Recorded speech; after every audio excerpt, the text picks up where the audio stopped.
اب کیا ہوا ہے؟ فرمانے لگے اب بہت زیادہ پھیل گئی ہے، اب لوگوں کو وہ بدبو آتی ہی نہیں، اب اس بدبو کے لوگ عادی ہو گئے۔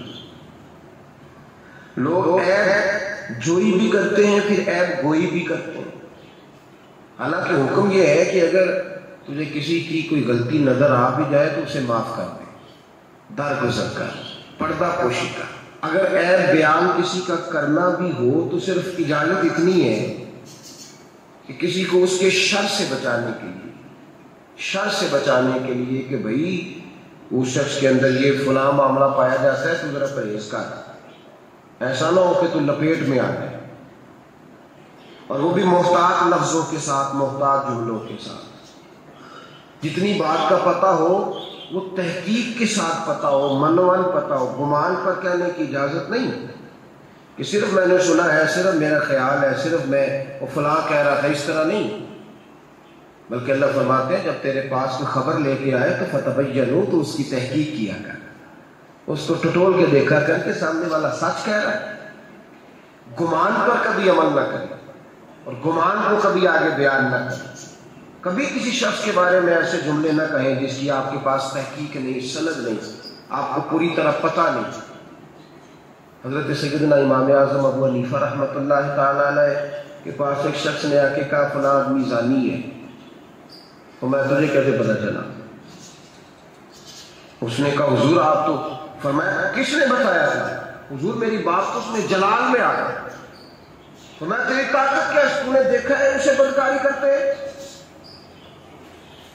تو نے کسی عورت کے ساتھ اس کو تنہا پایا ہے، ایسی حالت میں دیکھا ہے جس سے پتہ چلے کہ گناہ کر رہا تھا؟ فلاں آدمی کہہ رہا تھا، فرمایا اگر میں چیف جسٹس ہوتا تو اسے لٹکا کے 80 کوڑے مارتا۔ ایک مسلمان کے بارے میں تو نے یہ بات کر دی، اور جو لفظ کہے وہ بڑے سمجھنے والے ہیں۔ فرمانے لگے تو نے رسول پاک علیہ السلام کا فرمان نہیں پڑھا؟ میرے نبی پاک نے فرمایا جس نے میرے مومن کو دکھ دیا اس نے تو مجھے دکھ دیا ہے۔ فرمایا تو میرے رسول کو تکلیف دیتا ہے مسلمان کا عیب بیان کر کے، مجھے خیال نہیں آتا، سمجھتا نہیں بات کو۔ من اذا مسلمن فقد اذانی، حضور نے فرمایا جس نے مسلمان کو تکلیف دی اس نے مجھے تکلیف دی۔ لوگ عیب جوئی اور عیب گوئی کا فریضہ اور ڈھونڈتے پھرتے، ٹٹولتے پھرتے ہیں۔ اور بھائی مکھیاں دو قسم کی ہوتی ہیں، ایک شہد کی مکھی ہوتی ہے، جب بھی بیٹھتی ہے پھول پہ بیٹھتی ہے، اور جب اگلتی ہے پھر شہد ہی اگلتی ہے۔ ایک مکھی ہوتی ہے جو بیٹھتی تھی گند پہ ہے، اور جہاں بیٹھتی ہے وہاں گند ہی چھوڑ کے اٹھتی ہے۔ کردار ایسا اپنائے، اپنی سوچ کو، تفکرات کو اس طرح کا بنائے کہ آپ کے ذہن اچھائی کو قبول کرے۔ آپ جب سامنے والے کو دیکھیں تو آپ کو اچھائیاں نظر آئیں، اچھائیاں، اور جب آپ بیان کریں تو پھر بھی آپ کی زبان سے اچھائیاں ہی نکلیں، اچھائیاں نکلیں۔ ذہن سازی کریں، اپنے آپ کو سمجھائیں۔ کسی دانشور نے کہا، ایک شخص مجھے کہنے لگا لوگوں کے چہروں پہ گرد پڑ گئی ہے، فلاں کے چہرے پہ گرد تھی، فلاں کے چہرے پہ بھی گرد تھی، فلاں کے چہرے پہ بھی گرد تھی۔ اس نے مجھے کئی لوگ گنوائے تو میں ہنسنے لگا۔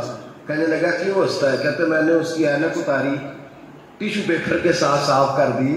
میں نے کہا بندوں کے چہرے ٹھیک ہے، تیری اینک پہ گرد پڑی ہوئی، ادھر بھی تھوڑی توجہ کر لیتا تو اتنے لوگوں پہ الزام تو نہ لگاتا۔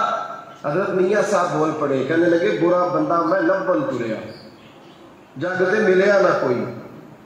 برا بندہ میں، میاں صاحب کی بات ہے، میری آپ کی نہیں، سانو تے 700 لب جائے دیاڑی کا۔ میاں صاحب کہتے ہیں میں برا بندہ میں لبن ٹریا تے جگ تے تھا ہی کوئی نہیں کہ ملا ہی نہیں۔ کہتے مجھے نہیں ملا، مجھے نہیں، سمجھ لیں بات، بزرگوں کے افکار کو سمجھے۔ کہتے ہیں مجھے ملا اس لیے کہ میری سوچ ہی بڑی اچھی تھی، جو مجھے ملتا میں اس کے اندر اچھائیاں پیدا کر لیتا۔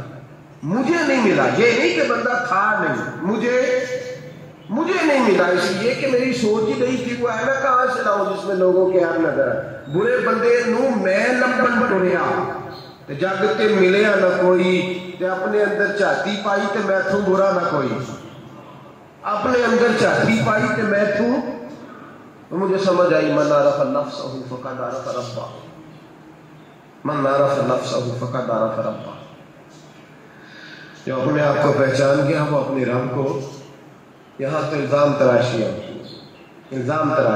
حضرت بہاؤالدین زکریا ملتانی رحمۃ اللہ علیہ اور بابا فرید الدین گن شکر رحمۃ اللہ علیہ ایک زمانے میں ہوئے۔ ملتان کا ایک شخص حضرت بہاؤالدین زکریا ملتانی کے پاس مرید ہونے آ گیا، مرید ہونے آیا۔ حضرت اس کو کونے میں لے گیا اور لے جا کے کہنے لگے تو ملتان کا رہنے والا ہے تو میں اپنے شہر والوں کے ساتھ دھوکہ نہیں کرتا، یہ تو میرے پاس لوگ مرید ہونے آئے ہیں، یہ کوئی کہیں سے آیا ہے کوئی کہیں سے آیا، تو میرے شہر کا ہے، میں کوئی پیر شیر نہیں، میں دکاندار ہوں، جیبیں ٹٹولتا ہوں لوگوں کی، میں دھوکہ دیتا ہوں، تجھے بچانا چاہتا ہوں، تو اس طرح کر کہیں اور چلا جا۔ اس نے کہا حضور مشورہ دے کہاں جاؤں؟ کہنے لگے پاک پتن میں چلا جا، فرید الدین بہت بڑا فقیر ہے، بڑا فقیر ہے۔ وہ شخص کہتا ہے گھوڑے پہ بیٹھا، میلوں کا سفر تھا، ملتان سے پاک پتن شریف پہنچا، بابا صاحب کی خدمت میں حضور مرید ہونا ہے، کہاں سے آئے ہو؟ کہا ملتان شریف سے۔ کہنے لگے وہاں فقر کا دریا بہ رہا تھا، تو نہر کے پاس آ گیا، فقر کا دریا بہ رہا تھا تو نہر کے پاس آ گیا۔ اور رونے لگا، کہنے لگا بابا مجھے کیا پتا نہر کون سی ہے دریا کون سا ہے، وہ تیرے پاس بھیجتا ہے تو اس کے پاس بھیجتا ہے۔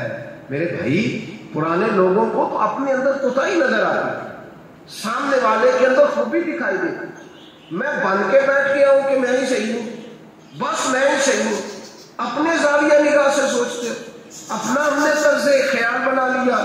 سوچ کی صفائی، سوچ کی پاکیزگی، دنیا میں وہ بندہ اچھا نہیں ہوتا جو صرف اکیلا اچھا ہوتا ہے، اچھا وہ بندہ ہوتا ہے جس کا معاشرہ اچھا ہوتا ہے، اچھا وہ بندہ ہوتا ہے جس کا خاندان اچھا ہوتا ہے، اچھا وہ بندہ ہوتا ہے جس کا حلقہ احباب اچھا ہوتا ہے۔ وہ اکیلا اچھا بن کے بیٹھ جاتا ہے صرف میں صحیح ہوں اور کوئی بھی نہیں۔ تو کس طرح صحیح ہو گیا؟ تو اوپر سے گرا ہے، تو کس طرح ٹھیک؟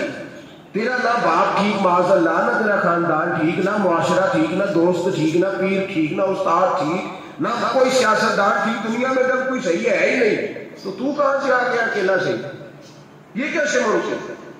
یہ کس طرح ہو سکتا ہے؟ یہ انا پرستی ہے، یہ نفس کا دھوکہ ہے، یہ اندر کی کوتاہی ہے جو لوگوں کو بڑا بنا دیتی ہے، پھر اسے لوگ چھوٹے نظر آنے لگتے ہیں۔ یاد رکھیں میرے نبی کریم سید عالم نور مجسم علیہ السلام نے خوبصورت سوچ، اچھی سوچ، پاکیزہ سوچ، صاف ستھری سوچ کی۔ حضرت زید بن حارثہ فرماتے ہیں طائف کے لوگوں نے میرے نبی پاک کو پتھر مارے، لہو لہان کر دیا۔ فرماتے ہیں وہاں کے کچھ لوگ بھی انہیں برا کہنے لگے، میں بھی برا کہنے لگا، اس لیے کہ یہ تو عرب کے کلچر کے بھی خلاف تھا۔ عرب معاشرے کے لوگ اپنے مہمان کے ساتھ یہ سلوک نہیں کرتے تھے، چاہے وہ کوئی بھی ہو۔ اور نبی پاک علیہ السلام نے تو جو دعوت دی اس میں تو حسن بھی بڑا میٹھا تھا، وہ تو لفظوں کے اندر توانائی، خوبصورتی، مٹھاس بھی بڑی تھی۔ تو یہ تو عرب کے رواج کے بھی خلاف تھا کہ گھر مہمان کو پتھر مارے جائیں۔ انہوں نے پتھر مارے، لہو لہان کیا، میں نے بھی برا کہا، معاشرے کے لوگوں نے بھی برا کہا، اور فرمانے لگا پھر کمال ہو گیا، حضرت جبریل بھی حاضر خدمت ہوگی اور عرض کرنے لگے یا رسول اللہ صلی اللہ علیہ وسلم، رب فرماتا ہے کہ جبریل جاؤ اور میرے نبی سے جا کے اجازت لو، اگر میرے رسول اجازت دیں تو انہیں مسل پہ رکھ دو، انہیں دو پہاڑوں کے درمیان انہیں مسل پہ رکھ دو، مسل کے۔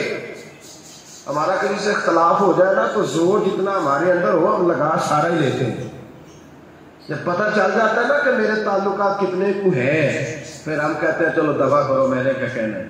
اصل بات پتہ کیا ہوتی ہے کہ انگور کھٹے ہاتھ نہیں پہنچتا، ورنہ اختلاف ہو جائے تو دل ہمارا کرتا ہے کہ پیس کے رکھ دیا، لیکن چونکہ اتنی پہنچ نہیں ہوتی تو پھر لوگ واپس آ کے پتہ کیا کہتے ہیں، اور میں نے کہا چلو وہ تو فضول آدمی ہے، میں نے تو نہیں نا اس طرح کا بات کرنا۔ اصل بات یہ ہوتی ہے کہ انگور ہاتھ نہیں پہنچتا۔ اس کی یا رسول اللہ صلی اللہ علیہ وسلم، رب کریم فرماتا ہے کہ جبریل جا کے آپ اجازت لیں، اگر حضور آپ کو اجازت دے دیں۔ علماء نے یہاں بڑا خوبصورت جملہ لکھا ہے، اگر آپ سمجھیں تو بڑی خوبصورت بات لکھی ہے علماء کرام۔ علماء کہتے ہیں اہل محبت کے لیے فکرہ ہے، علماء کہتے ہیں جو رب کافر کو سزا دینے کے لیے بھی رسول اللہ سے پوچھتا ہے، کافر کو سزا دینے کے لیے بھی کہتا ہے محبوب اگر تو کہے تو سزا دے دوں، کافر کو سزا دینے کے لیے پوچھتا ہے، ہم تو رسول اللہ کے کلمہ پڑھنے والے ہیں۔ اور جو نبی کافر کے بارے میں کہتے ہیں یا اللہ نہیں انہیں نہیں کہنا، تو محبوب اپنے غلاموں کے بارے میں یہی کہیں گے اللہ کوئی نہیں، بھول گئے تھے، معاف فرما دیں، معاف کر دیں۔ باریک نکتہ یہاں علماء نے بیان کیا، اس کو سمجھا کیسے؟ نبی کریم سید عالم صلی اللہ علیہ وسلم سے پوچھا، عرض کی یا رسول اللہ صلی اللہ علیہ وسلم حضور رب فرماتا ہے اگر اجازت، اب سوچ کا معیار دیکھیں نبی پاک، حضور کی سوچ کی توانائی دیکھیں، صحت مند دماغ فروغ پاتا ہے اس سے جو افکار ہمیں ہمارے رسول نے دیے۔ بیمار ذہن لوگ یہاں تک نہیں پہنچ سکتے جن کو سارا زمانہ ہی برا لگتا ہے، فلانا بھی غلط، فلانا بھی غلط، فلانا بھی، تو جناب صحیح کون ہے؟ کہتا ہے میں اکیلا ہی نہیں ہوں۔ او بھائی صحت مند سوچ نبی پاک نے فراہم کی، یا رسول اللہ اگر آپ اجازت دیں تو تباہ کر دیں، لیکن حضور کی امید دیکھیں، زاویہ نگاہ دیکھیں، سوچ کا معیار دیکھیں۔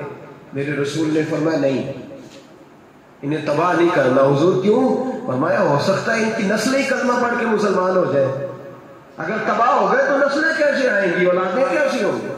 تو میں ان کی نسلوں سے بھی امید کرتا ہوں کہ میرے پیغام کو سمجھے گی اور قریب آئے گی۔ میرے بھائی یاد رکھیں اس بات کو، سمجھ لیں نبی پاک علیہ السلام نے ہمیں صحت مند سوچ دی ہے، ہمارے افکار و نظریات کو